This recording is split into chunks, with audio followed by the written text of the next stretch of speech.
Hello friends, मैं उपेंद्र सिंह और आप देख रहे हैं हमारा यूट्यूब चैनल अनमोल स्ट्रीम ऑनलाइन। स्वागत है आप सबका एक नई वीडियो में। दोस्तों, आज मैं आपके बीच लेकर के आया हूँ क्लास 8 साइंस ऑब्जेक्टिव क्वेश्चंस को मैं लेकर के आया हूँ आपके बीच। फर्स्ट चैप्टर, थर्ड चैप्टर और fifth chapter, first, third and fifth chapter का यानी पहला, तीसरा और पाँचवा चैप्टर का ऑब्जेक्टिव क्वेश्चंस को मैं लेकर के आया हूँ। आज का वीडियो बहुत ही महत्वपूर्ण होने वाला है दोस्तों, बने रहिएगा पूरी वीडियो तक। तो दोस्तों, शुरू करते हैं आज का वीडियो। देखते हैं फर्स्ट क्वेश्चन क्या है। सबसे पहले देखते हैं दोस्तों, निम्न कथन में सत्य अथवा असत्य कथन को पहचानना यानी लिखना है। ठीक है। फर्स्ट क्वेश्चन है दोस्तों, एक कोशिक जीव में एक ही कोशिका होती है। कहता है कि एक कोशिक जीव में एक ही कोशिका होती है। यहाँ पे दोस्तों फर्स्ट नंबर सही हो जाएगा। अगला है रक्त कोशिका शाखान्वित होती है। ये गलत है दोस्तों, रक्त कोशिका शाखान्वित नहीं होती है बल्कि गोलाकार होती है। ये आपका गलत हो जाएगा। अगला है किसी जीव की मूल संरचना अंग है। तो दोस्तों, किसी जीव की मूल संरचना कोशिका होता है, यहाँ पे अंग दिया, ये भी गलत हो जाएगा। अगला है अमीबा की आकृति अनियमित होती है। ये बिल्कुल सही हो जाएगा क्योंकि अमीबा की आकृति एक जैसी नहीं होती है। अगला है सबसे बड़ी कोशिका शुतुरमुर्ग का अंडा होता है। ये भी बिल्कुल सही है। अगला है पौधे की कोशिकाओं में अपेक्षाकृत बड़ी रिक्तिका पाई जाती हैं। ये भी आपका सही है। ठीक है दोस्तों, तो फर्स्ट क्वेश्चन हमने कंप्लीट कर लिया। सेकंड क्वेश्चन देखते हैं। आप इसे स्क्रीनशॉट खींच लीजिए या तो नोट कर लीजिए, थोड़ा मैं वेट करता हूँ। ठीक है दोस्तों, आगे बढ़ते हैं। अगला सवाल है दोस्तों, सही विकल्प को रेखांकित कीजिए। यहाँ पे हर सवाल में 4 ऑप्शन दिए गए हैं। सही ऑप्शन वाला में रेखांकित करना यानी कि टिक मारना है। रेखांकित कर देंगे। तो यहाँ पे देखते हैं पहला सवाल क्या है। केंद्रक में कौन सा द्रव्य पाया जाता है। फर्स्ट क्वेश्चन है, केंद्रक में कौन सा द्रव्य पाया जाता है। ऑप्शन है केंद्रक द्रव्य, क में, ख में केंद्रिका द्रव्य, ग में कोशिका द्रव्य और घ में रसधानी। ठीक है। तो यहाँ पे देखते हैं सही जवाब क्या होगा। तो यहाँ पे दोस्तों सही जवाब होगा केंद्रक द्रव्य, 1 नंबर वाला। अगला सवाल है, जंतु कोशिका में क्या अनुपस्थित होता है। सेकंड क्वेश्चन है, जंतु कोशिका में क्या अनुपस्थित होता है। पहला है कोशिका झिल्ली, ख में केंद्रक, ग में कोशिका भित्ति, घ में जीव द्रव्य। तो दोस्तों यहाँ पे सही जवाब होगा जंतु कोशिका में क्या नहीं होता है। जंतु कोशिका में कोशिका भित्ति नहीं होता है। ठीक है। ये कोशिका भित्ति आपका पौध यानी कि पादप कोशिका में होता है। ठीक है, आगे बढ़ते हैं। अगला सवाल है दोस्तों, क्लोरोप्लास्ट किस में पाया जाता है। क जंतु कोशिका में, ख पौधा कोशिका में, ग दोनों अथवा घ किसी में भी नहीं। तो दोस्तों क्लोरोप्लास्ट जो है वो आपका पौध कोशिका में पाया जाता है यानी कि पादप कोशिका में पाया जाता है। ऑप्शन नंबर ख यहाँ पे सही जवाब होगा। आगे बढ़ते हैं। अमीबा एक एकल कोशिकीय जीव है, इसके एक ही कोशिका में होता है। क्या होता है। क में अंतर्ग्रहण, ख में पाचन, ग में अवशोषण एवं उत्सर्जन दोनों और घ में ये सभी क्रियाएं। तो दोस्तों यहाँ पे सही जवाब होगा ऑप्शन नंबर घ, ये सभी क्रियाएं। मीन्स अंतःग्रहण भी होता है, पाचन भी होता है, अवशोषण और उत्सर्जन दोनों होता है, अमीबा में होता है दोस्तों। और अमीबा क्या है, एक कोशिकीय जीव है। अब याद रखिएगा, इसे नोट कर लें, फिर आगे बढ़ते हैं। ठीक है दोस्तों, आगे बढ़ते हैं।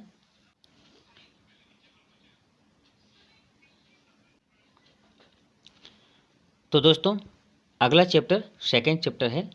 इसमें देखते हैं कौन कौन से सवाल हैं। दूसरा चैप्टर यहाँ पे है सेकंड चैप्टर। ठीक है। फर्स्ट क्वेश्चन, ईस्ट का उपयोग इनमें से किस चीज़ के उत्पादन में किया जाता है। ईस्ट का उपयोग इनमें से किस चीज़ के उत्पादन में किया जाता है। ऑप्शन है क चीनी, ख अल्कोहल, ग हाइड्रोक्लोरिक अम्ल, घ ऑक्सीजन। तो दोस्तों यहाँ पे सही जवाब होगा ऑप्शन नंबर ख अल्कोहल। अगला सवाल है दोस्तों, निम्न में प्रतिजैविक कौन है। क सोडियम बाइकार्बोनेट, ख स्ट्रेप्टोमाइसिन, ग अल्कोहल और घ में है ईस्ट। तो यहाँ पे सही जवाब होगा दोस्तों प्रतिजैविक आपका है स्ट्रेप्टोमाइसिन। ऑप्शन नंबर ख यहाँ पे सही जवाब होगा। आगे बढ़ते हैं। सूक्ष्म जीव कहाँ पाए जाते हैं? क्वेश्चन नंबर 3, सूक्ष्म जीव कहाँ पाए जाते हैं? क जल, ख वायु, ग मिट्टी, ग इन सभी जगहों पर। तो दोस्तों यहाँ पे सही जवाब होगा ऑप्शन नंबर घ, इन सभी जगहों पर। कहने का तात्पर्य है सूक्ष्म जीव जो हैं जल में भी पाया जाता है, वायु में भी पाया जाता है और मिट्टी में भी पाया जाता है, इसलिए इसका सही जवाब होगा ऑप्शन नंबर घ। आगे बढ़ते हैं। सबसे पहले कौन सा प्रतिजैविक खोजा गया? क्वेश्चन नंबर 4 हम देख रहे हैं। क पेनिसिलिन, ख स्ट्रेप्टोमाइसिन, ग टेट्रासाइक्लिन, ग इनमें से कोई नहीं। तो दोस्तों यहाँ पे सही जवाब आपका हो जाएगा ऑप्शन नंबर क पेनिसिलिन। सबसे पहले प्रतिजैविक जो खोजा गया उसका नाम था पेनिसिलिन। अगला क्वेश्चन देखते हैं दोस्तों। क्वेश्चन नंबर 4, चीनी को अल्कोहल में बदलने की प्रक्रिया क्या कहलाती है? क मोल्डिंग, क आपका मोल्डिंग है, ख किण्वन है, ग नाइट्रोजन स्थिरीकरण और ग संक्रमण। दोस्तों यहाँ पे सही जवाब आपका हो जाएगा ऑप्शन नंबर ख किण्वन। चीनी को अल्कोहल में बदलने की प्रक्रिया किण्वन कहलाती है दोस्तों। आगे बढ़ते हैं।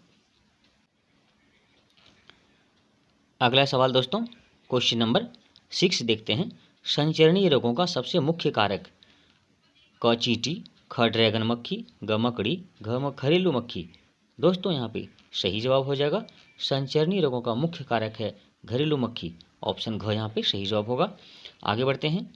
डेंगू परजीवी का वाहक है। क्वेश्चन नंबर 7 देख रहे हैं। डेंगू परजीवी का वाहक है क मादा एडिस मच्छर, ख घरेलू मक्खी, ग मादा एनोफिलीज मच्छर और घ में है कॉकरोच।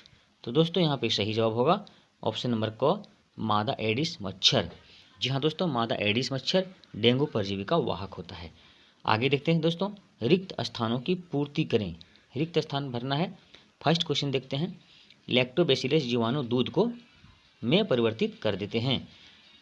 ठीक है, तो यहाँ पे दोस्तों जवाब हो जाएगा दही। यहाँ क्या हो जाएगा? यहाँ हो जाएगा दही। थोड़ा मैं इसे फॉन्ट को पतला कर लूँ।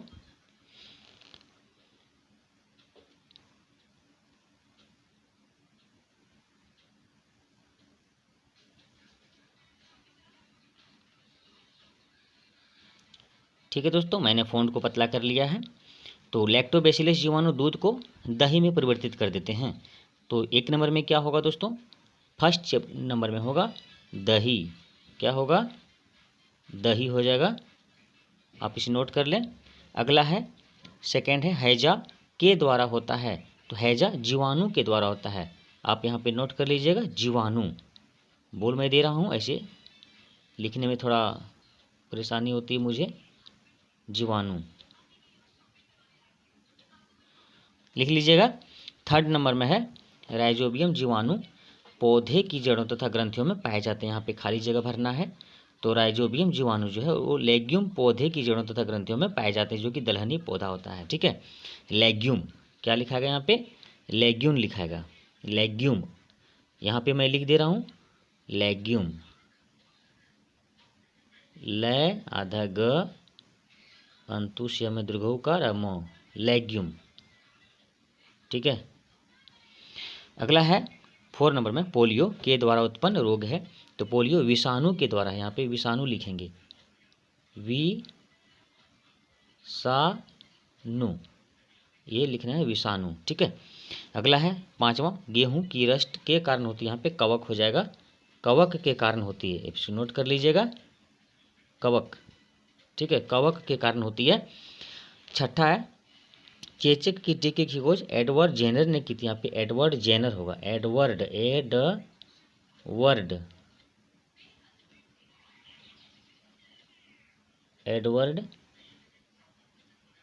जेनर।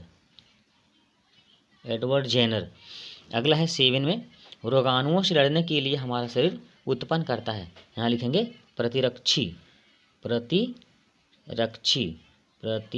र संजोगी में अक्षर देना है, दीर्घई कर दे देना है। ठीक है, थोड़ा सा लिखने में हमको उंगली में प्रॉब्लम है दोस्तों।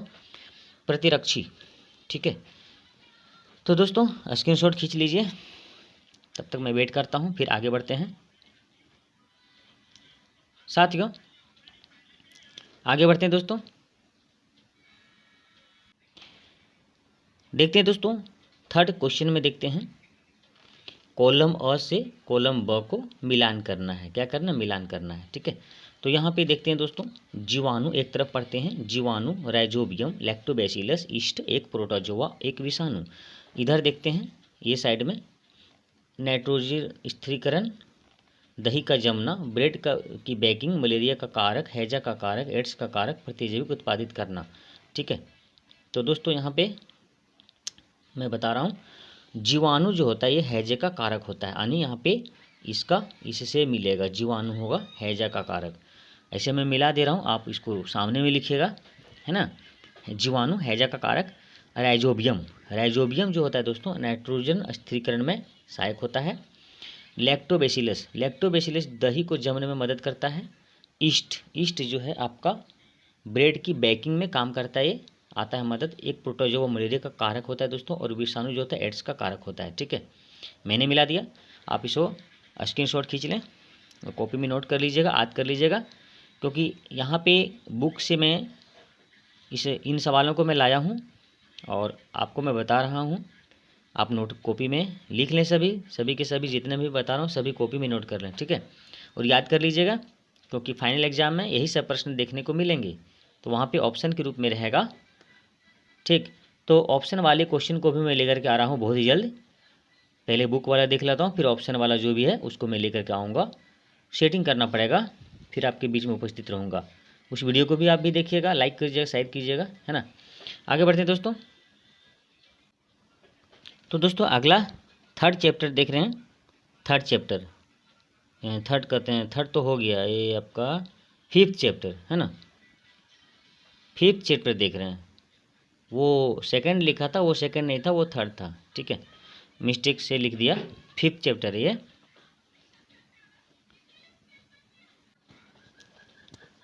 तो दोस्तों फिफ्थ चैप्टर में देखते हैं आंतरिक निषेचन कहाँ होता है। यहाँ लिखा हुआ है सही विकल्प का चयन करें। सही विकल्प मीन्स 4 को यहाँ पे ऑप्शन है, 4 में से जो सही होगा उसमें चयन करना उसका। ठीक है, इसी तरह का एग्जाम में रहेगा दोस्तों, अभी जो यहाँ पे आप देख पा रहे हैं।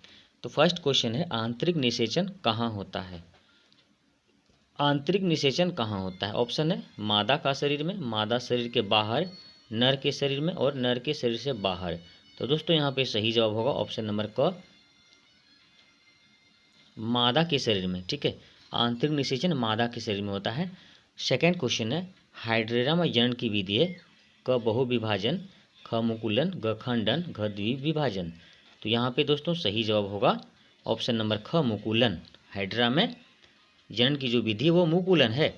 अगला क्वेश्चन मादा युग्मनज तथा नर युग्मनज के संयोजन की विधि क्या कहलाती है? क युग्मनज, ख निषेचन, ग परागन, घ इनमें से कोई नहीं। तो दोस्तों यहाँ पे सही जवाब होगा ऑप्शन नंबर ख, निषेचन। मादा युग्मनज तथा नर युग्मनज के संयोजन की विधि निषेचन कहलाता है। आगे बढ़ते हैं दोस्तों, क्वेश्चन नंबर 4, एक युग्मनज में पाए जाने वाले केंद्रकों की संख्या होती है। एक युग्मनज में एक केंद्रक होता है दोस्तों। ठीक है, आगे बढ़ते हैं। तो अगला सवाल है दोस्तों क्वेश्चन नंबर 5 में देखते हैं, एक टेडपोल जिस प्रकार द्वारा वयस्क मेढक के रूप में विकसित होकर उसे होता है उसे क्या कहते हैं, है ना। विकसित होता है उसे क्या कहते हैं? ऑप्शन देख लेते हैं, निषेचन, ख कायांतरण, ग रोपण, घ मुकुलन। तो दोस्तों यहाँ पे सही जवाब होगा आपका ऑप्शन नंबर ख, कायांतरण। यानी एक टेडपोल जो है वयस्क मेढक के रूप में जब विकसित हो जाता है उस क्रिया को कायांतरण कहते हैं, उस जनन की विधि को कायांतरण कहते हैं।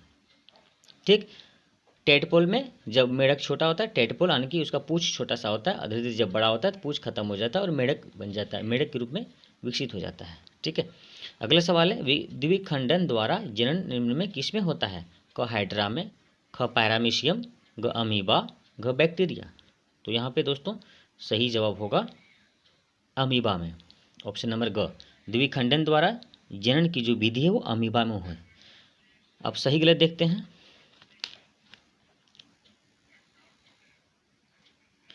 ट्रू फॉल्स देख लेते हैं। सही कथन के सामने सही का चिन्ह लगाना है।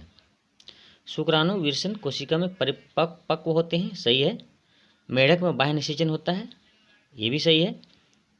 और अमीबा मुकुलन द्वारा ये गलत है, क्योंकि अमीबा में आपका द्विखंडन विधि द्वारा होता है। यहाँ पे देखिए अभी बताएं, द्विखंडन बताएं, यहाँ पे मुकुलन लिखा है, तो ये आपका गलत हो जाएगा। निषेचन के परिणाम स्वरूप युग्मनज बनता है, ये सही है। भ्रूण एक कोशिका का बना होता है, ये आपका गलत है, क्योंकि भ्रूण जो है कई कोशिकाओं से बनता है, एक कोशिका से ये नहीं बनता है। ठीक है, तो आप स्क्रीनशॉट ले लें, फिर मैं आगे बढ़ूँगा। ठीक है, आगे बढ़ते हैं। तो दोस्तों आगे देखते हैं क्वेश्चन नंबर 3 में क्या लिखा है। रिक्त स्थान की पूर्ति करें। फर्स्ट है, जंतुओं के नर युग्मक कहलाते हैं। जंतुओं के नर युग्मक को क्या कहते हैं, आपको ये बताना है। तो दोस्तों यहाँ पे जंतुओं के नर युग्मक क्या कहलाते हैं दोस्तों, यहाँ पे होगा शुक्राणु। ठीक है, शुक्राणु कहलाते हैं। जंतुओं के नर युग्मक को शुक्राणु कहते हैं, शुक्राणु। ठीक है, आप इसे नोट कर लें। और अगला है, नर युग्मक तथा मादा युग्मक के संलयन से बनते हैं। तो नर युग्मक और मादा युग्मक के संलयन से क्या बनते हैं, युग्मनज बनते हैं। सेकेंड नंबर में होगा युग्मनज, यहाँ पे मैं लिख दे रहा हूँ युग्मनज, यू आधा ग म न और ज, युग्मनज बनते हैं। ठीक है, अगला है तीसरा, युग्मनज विकसित होकर का निर्माण करता है। जब युग्मनज विकसित हो जाता है तो वो भ्रूण का निर्माण करता है। भ्रूण मीन्स होता है जब बच्चा पेट में रहता है, गर्भ में रहता है, तो वो भ्रूण कहलाता है। भ्रूण, छोटा शिशु है ना, भ्रूण बनता है। और चौथा है, टेडपोल का मेढक में रूपांतरण। जब टेडपोल, जो अभी हम क्या बताए थे, टेडपोल जब बड़ा हो जाता है, मेढक के रूप में विकसित हो जाता है, उस क्रिया को कायांतरण कहते हैं। तो यहाँ पे चौथा नंबर में होगा कायांतरण। ठीक है, आप इसको स्क्रीनशॉट ले लें। ठीक, तो ये 4 नंबर में होगा, ये वाला होगा कायांतरण। कायांतरण, का या अनुस्वार त र और मूर्धन्य हो जाएगा, है ना, कायांतरण। अगला है 5वां, मनुष्यों में निषेचन होता है। देखिए दोस्तों, मनुष्यों में यहाँ पे निषेचन 2 तरह का, आंतरिक और बाह्य। तो मनुष्यों में आंतरिक निषेचन होता है। आंतरिक यहाँ पे लिखेंगे आंतरिक निषेचन होता है मनुष्यों में। ठीक है, तो दोस्तों आप स्क्रीनशॉट ले लें। ठीक है, तो ठीक है दोस्तों, आज का वीडियो इतना ही। आगे देखते हैं, अगला चैप्टर मैं लेकर के आऊँगा। ये जितने भी सारे सवाल मैं आज लाया हूँ आपका क्लास 8 साइंस का जीव विज्ञान से संबंधित है दोस्तों। ठीक है, जीव विज्ञान में जो भी चैप्टर हैं आज मैं उनको लेकर के आया हूँ। तो कैसा लगा वीडियो, कमेंट में बताइएगा। वीडियो अगर अच्छा लगा तो वीडियो को लाइक एवं शेयर करने का कार्य करेंगे। साथ ही हमारे चैनल पर नए हैं तो हमारे यूट्यूब चैनल को सब्सक्राइब करें, बेल आइकन को प्रेस करें, जिससे कि हमारे चैनल पे आने वाली नई वीडियो की नोटिफिकेशन आपको पहले मिलेगी और आप सबसे पहले हमारी वीडियो को देख पाएंगे। तो ठीक है दोस्तों, मिलते हैं नेक्स्ट वीडियो में। जय हिंद, वंदे मातरम।